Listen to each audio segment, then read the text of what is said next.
नमस्कार दोस्तों, आपका स्वागत है राजीव टॉक्स में।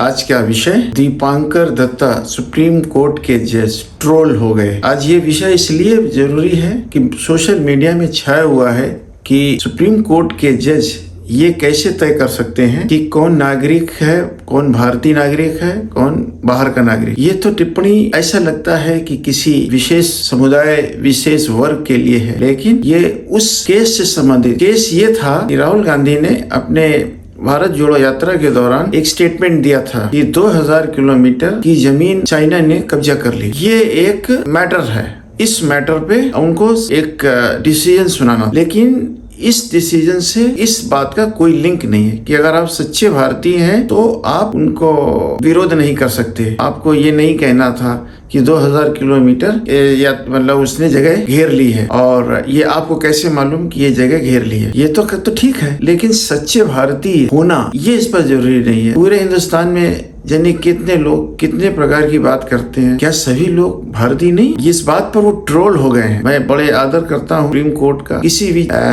कोर्ट का, जो चाहे वो कैट हो, चाहे वो डिस्ट्रिक्ट कोर्ट हो, चाहे वो जुडिशियल हो, चाहे वो हाई कोर्ट हो, चाहे वो सुप्रीम कोर्ट हो, इन सभी की इज्जत करते हुए मैं इस बात को रख रहा हूँ। ये सोशल मीडिया में है, बड़ा शोभनीय है कि दीपांकर दत्ता जी को इस तरह से ट्रोल किया जा रहा है। और व्यथा ये है कि इस केस से इस बात की लिंक नहीं बन रहा है कि आप सच्चे भारतीय हैं कि नहीं। आपने कहा है तो ये पूछना है क्यों कहा है, और क्यों कहा है। अगर आप सेटिस्फाइड नहीं है तो आपको ये कहना है कि हम सेटिस्फाइड नहीं, लिहाजा आपको दंड देते। लेकिन सच्चे भारतीय होने का क्या मतलब है? 5वीं पीढ़ी है वो इस पॉलिटिकल एरा पे। मोतीलाल नेहरू से लेके राहुल गांधी तक। मोतीलाल नेहरू थे, उसके बाद में उनके पुत्र जवाहरलाल नेहरू जो भारत के प्रधानमंत्री हुए, लॉन्गेस्ट प्रधानमंत्री हुए। उसके बाद में सेकेंड लॉन्गेस्ट प्रधानमंत्री इंदिरा जी हुई। उनके बाद में उनके बेटे राजीव गांधी हुए, वो भी प्रधानमंत्री हुए। तो उसके बाद में राहुल। तो क्या अभी ये भारतीय